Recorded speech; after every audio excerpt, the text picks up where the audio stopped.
So it's been a really good win-win. And that's what I always try to make sure that my team and I'm looking to grow the team, of course. So any future buyers agents, I'm just going to just pump them full of leads and keep them busy, keep them happy, and teach them how to close the leads.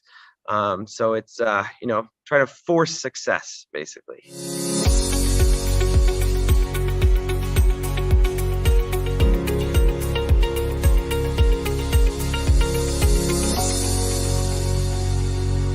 Hello, ladies and gentlemen, and welcome back to another episode of the Passive Cash Flow Podcast, where we discuss in-depth topics explaining how we help people passively invest in high-demand real estate and why real estate should be a part of everyone's investment portfolio. Some episodes include interesting guests that span dozens of different types of industries. Other episodes offer an analysis of popular topics that pertain to people seeking to learn how to build passive wealth in real estate. So listen in and enjoy our off-the-cuff podcast, not scripted, made to entertain, educate, and help you create passive wealth in real estate. To learn more, visit our website, peoplescapitalgroup.com. But today we have an interesting guest, my good friend I actually met in college years ago, who is now a top producing real estate agent, Alex Monaco. How are we doing today, Alex? Hey, Aaron, I'm great. Thanks so much for having me, man. Appreciate it. Absolutely. So I want to have you on here because not only have I seen you raise the ranks of real estate here from being a teacher at a school here, and now using those connections to build a business in real estate. Now you have buyers agents, virtual assistants, you're investing in real estate. And I remember, man, when you were just getting started and had so many questions, those types of questions that all those beginners have. And I was like, this kid's either going places or not. And man, oh man, did you prove me right or wrong? Who knows? I'm not even sure where I bet my money, but you did great, man. You did great. So how did you get started becoming a realtor? Yeah, so it's cool how you and I came full circle. We were back at Rowan and having fun, all that stuff. And then, we sort of refound each other in this new world of real estate. I was teaching 8 years ago, and that's what I went to school for. And then I just wanted to kind of do more, and I had so much time after school and weekends and stuff and summers, so I was looking for something to get into. I was just kind of anxious. I can't really sit still. And I saw what you were doing on Facebook, and I was confused by it, had no idea, but it always seemed interesting. So I know I was picking your brain a lot when I was a newbie with no idea what I was doing.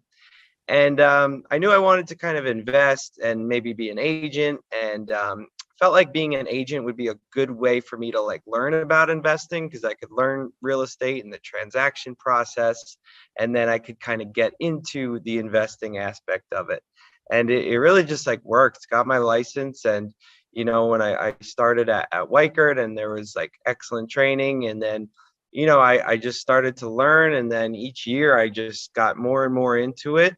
And it's crazy how it's progressed. And now I'm just full speed ahead and super busy. Did 47 transactions last year in 2021, going for 60 this year. So really loving it, having fun. That's awesome, man. 47, that's great. 60 transactions this year.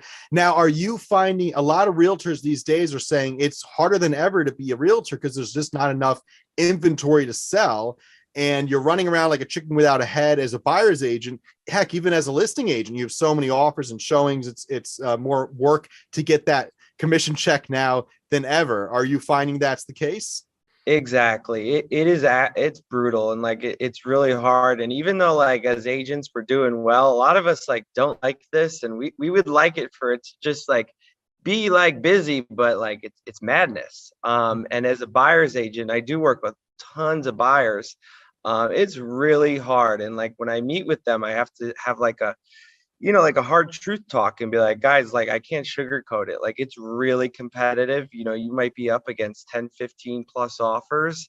And, if you have a low down payment and other people are paying cash and waiving the appraisal, you can't compete with that. And we'll do everything we possibly can, and I'm going to help you. But I can't lie. It might just take a while. So, I've been able to move forward and do a lot of deals. Just find it's been tough and taken a while for buyers, and yeah, as a listing agent, it's like, it's just stressful. You have like so many agents calling, and people are just like scratching and clawing for homes right now. We need more inventory, without a doubt. Yeah, absolutely. Absolutely. And so what do you see? The market is like slowing down at all? I mean, it's been super hot for a while now. I do see like a little bit of indications on our end that it's kind of slowing down a little bit, but it's still hotter than ever, really. What do you see Yeah. on your ends? Yeah, it seemed like it cooled down a little bit in like November, December, like for the holidays. Mhm. But now 2022, it's already been nuts again. Like our open houses, we're seeing like 30, 40, 50 plus groups, and then like Mhm. 10 to 20 offers on homes. So right now it feels like how it did like as soon as the pandemic started to calm down, and people were out going crazy after COVID. So it's right back to that where it's just madness. Mhm. No, it is pretty wild stuff. The leasing area is crazy as well. We have a lot of demand on the leasing space, which is Hmm. good for the landlords, but tough Yep. as a tenant, of course, and it causes rent to go up and home prices and everything. And now, are you seeing the properties appraised properly with these bidding wars going on? Yeah, it's funny. I've been really successful with appraisals still. Haven't had too many issues. It definitely does happen, but I feel like for the most part the appraisers are not causing issues. That's one way of putting it. But Mhm. sometimes it gets really crazy, and when it's in those really crazy situations where it's going like 50K up, whoever's winning is waiving the appraisal anyway. Mm. So, or they're so qualified the bank's not even doing an appraisal. Mhm. So, I've been fortunate, so I don't think it's been particularly a problem. Okay. Yeah, I've seen that with a lot of properties recently. The appraisals have been coming out all right. I just sold 4 properties, and they all came out pretty well. One of them didn't even have an appraisal. There was a cash offer over list price. I mean, it's crazy Yeah. what people are paying for properties. And what's funny was I had a couple residential properties that I recently looked to refinance, and they Mhm. appraised super low. And I was so upset with the appraiser. I was like, you're way off, man. You're just putting them at the prices I Yeah, bought them for before renovations. And he's like, well, exactly. that's what they're worth. Oh, I've been in this market for 20 years. So, then I sold them for literally 60% more than the appraisal came out. And I was like, see, you were wrong. I wanted to call up that appraiser and I like know. send them the HUD, be like, look how wrong you were. I But know. I went on with my life and focused on more important I'm things. petty enough. I would call an appraiser afterwards. Be like, I was like look at this. about to. I mean, it was like 6 months ago. The guy would be like, "Who are you?" And what do you care? Like, what do you? Okay, fine. I know they don't care. Yeah, no, he doesn't care. I'm sure he's still under appraising real estate day in and day out, Exactly. bragging about how savvy he is of market. And of course, like the Exactly. worst. Not to knock appraisers. I mean, I don't know if you can tell, but I guess I have an axe to grind. Me too. Yeah, It's still a very human business, no they matter what. they just think like their say is the final say, and like they know real estate values better than the open market, and Right. they like just call buyers stupid for like paying for, and like, bro, you don't even know, you don't get it, you're Yeah. not an They're trying to be investor. heroes.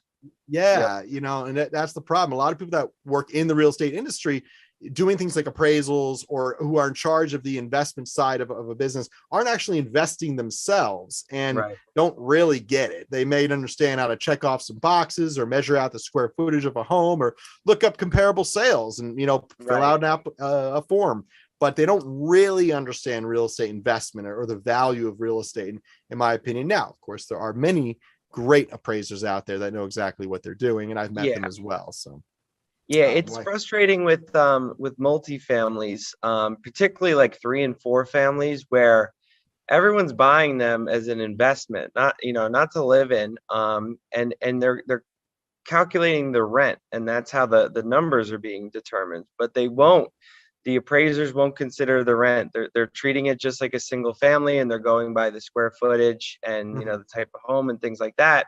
But they don't, they won't factor in the rent at all, and it makes it really difficult. Sure. Well, that's called income-based appraisal. Right. Right. And that is how commercial real estate is appraised. And that's why I like Exactly. commercial real And estate. that's the thing, because 3 and 4 families are it's almost more like commercial, because they're typically being purchased as strictly investment properties, but they won't do any income based. So Yeah, well, if it's being yeah, purchased through an LLC to be owned as an investment property, then the bank should appraise it as an income appraisal, income strategy appraisal, so income approach.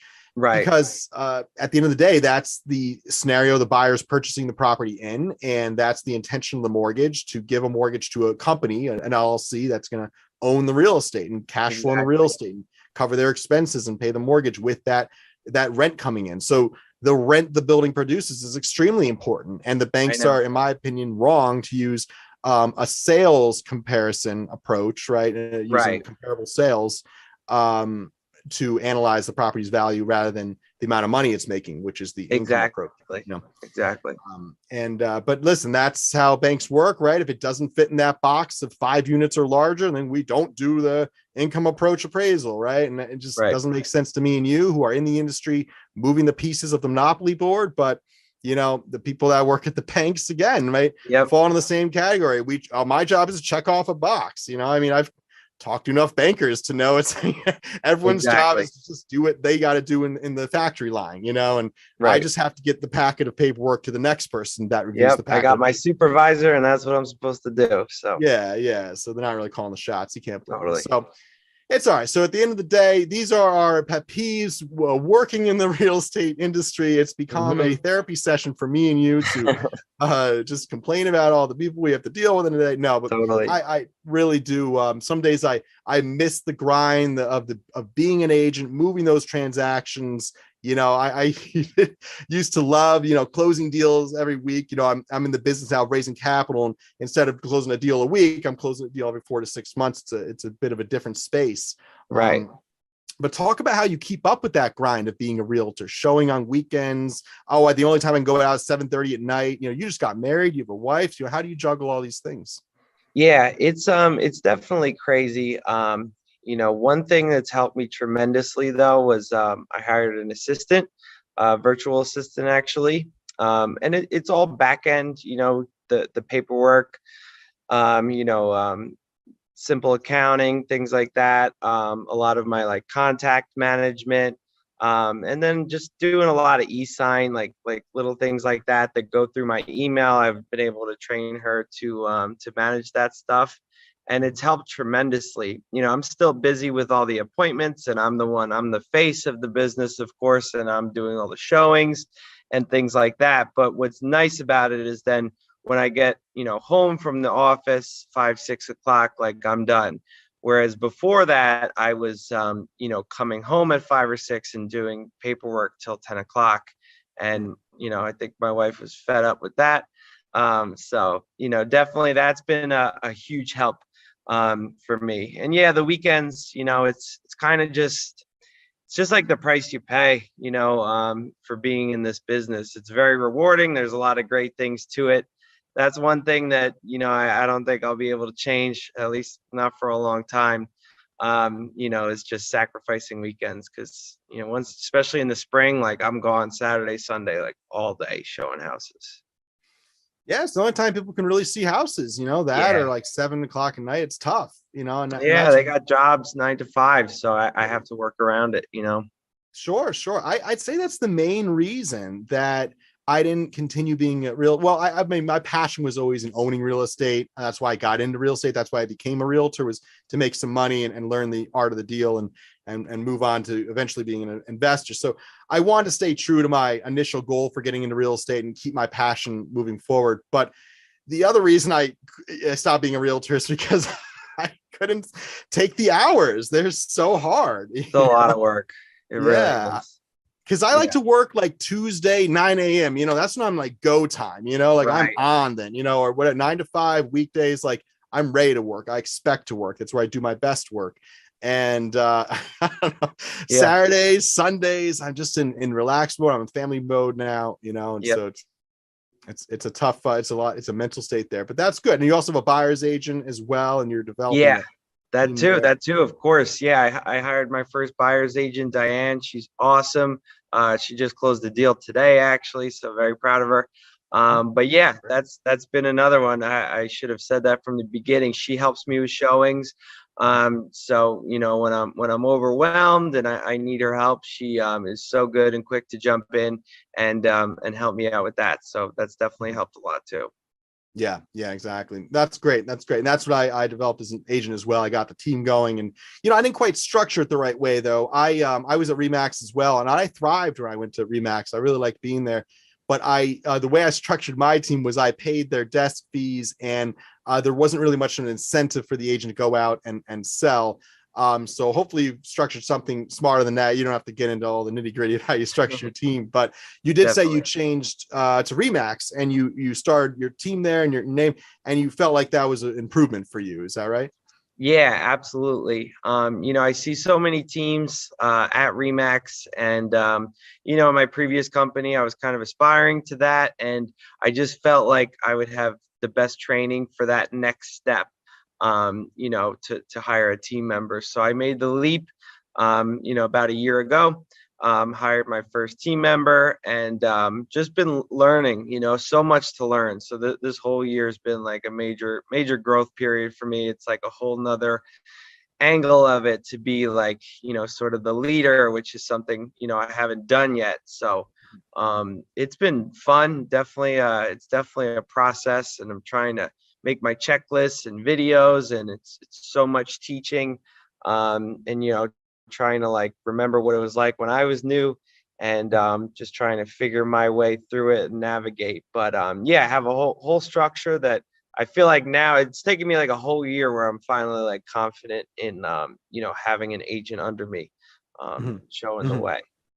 Yeah, yeah, I know what you mean. It took me a while to get there a little bit as well, getting started, because you got to Yeah, learn how to run your business there, how to get enough business coming in to get the phone ringing so that it makes sense to have a buyer's agent there. But yeah, that made a world of difference. I felt working with buyers took up the most of my time. Really, yeah, listing is where it's at. If you list, they last, they say, right? exactly. Yeah, the buyers is a lot of work, and there's so many buyers now because of the interest rates. So yeah, I put in a whole system where I got leads coming in all the time, and I'm just feeding her. And then yeah, in exchange, she helps me with showings, and I pay her desk fees too.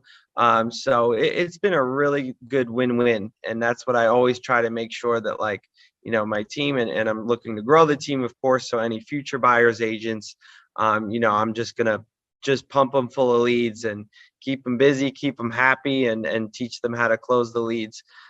So it's try to force success basically. There you go. Hey, it's Yep. all about leads, right? You got to have that lead machine. Yeah. Same thing, but it's about quality leads as well. Yeah. One thing I've realized in business that it's not too hard to generate leads, get the inbox popping off, but to generate quality leads for exactly Yeah. what you're looking to do is much harder. And so yeah, we've had challenges there as well. In the fundraising space, of course, we're not selling a $99 item. We've people invest 30,000, 50,000, $500,000, with us. So of course we're looking for a very qualified lead. Yeah. And part of my job is to make sure that that's who I'm talking to.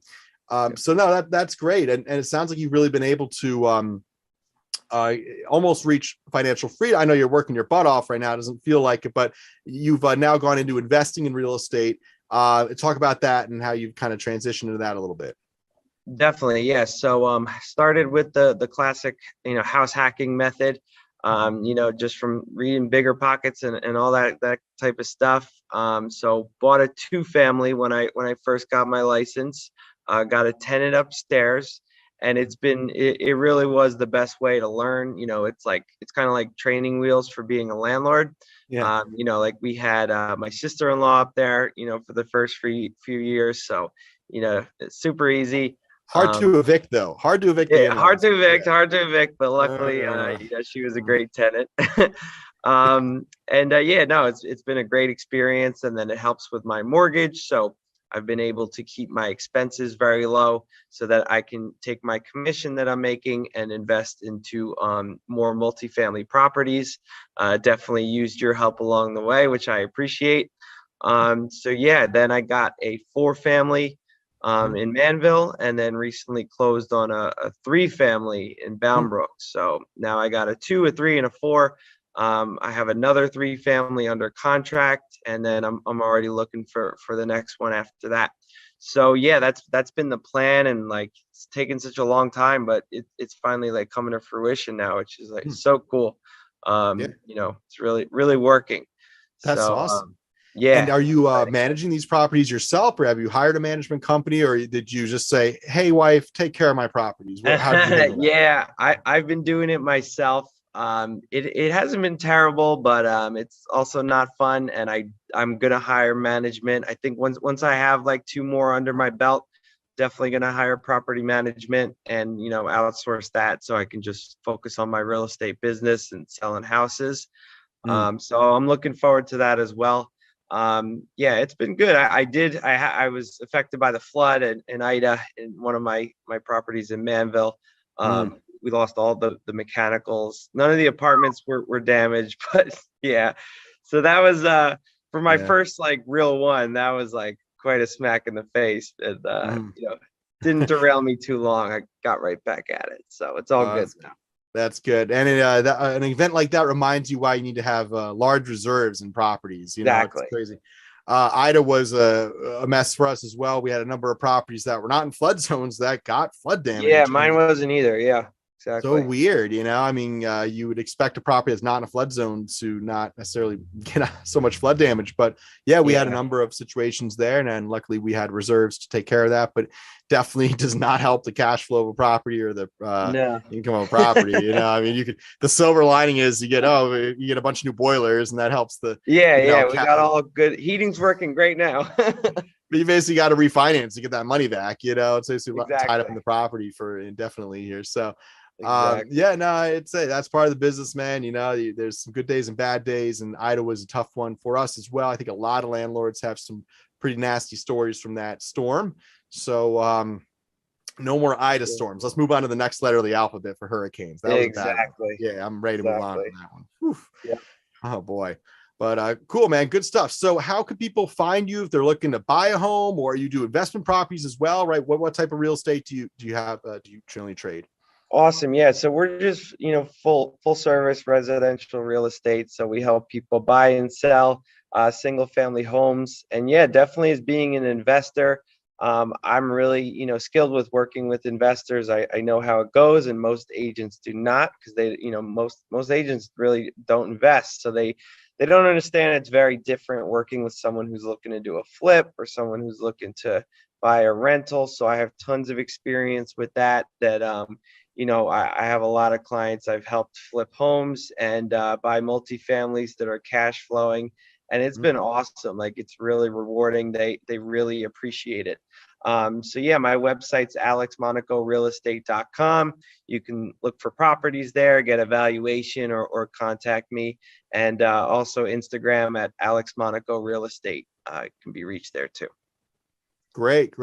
We'll put those in the show notes for anyone who'd like to get in touch with Alex and his team here, looking to buy a property. But that's great. That's awesome, man. I'm really glad we had you on the show here.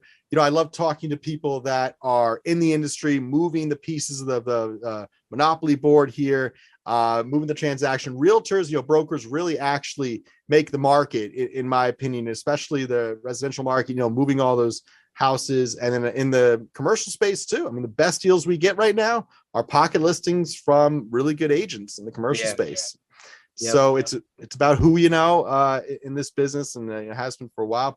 But that's great. So we'll put your contact information in the show notes there so people get in touch with you. So if you're an active investor, you're looking to take the plunge and own real estate, or want to build your portfolios and active investor, then Alex and his team are there to help you find those properties on the MLS, or find those properties out there. Maybe he has a pocket listing, which is a listing that's not yet on the MLS, which I know is not always so popular in the residential space. Some brokers don't even allow it. I do. Well, yeah. So what do you have coming up? As you always say, but no. So that's of course for active investors. Now, if you're looking to do more of the passive side, that's what People's Capital Group focuses on. And we help people invest in real estate passively. And we sign the dotted line for the mortgage. We run around and manage the property with our in-house management company. And we send our investors monthly updates and quarterly financials and cash flow checks from the property. And that's what we do here at People's Capital Group. So if you want to qualify or fill out a qualification form to qualify as a passive investor, you can do that at peoplescapitalgroup.com. If you want to buy a property, take the plunge and experience being a landlord, then you can get in touch with Alex here. And Alex, what's your website one more time? alexmonacorealestate.com. Great. We'll put that in the show notes for everyone. Thanks you for joining us today, and stick around for more episodes of the Passive Cash Flow Podcast. Thank you.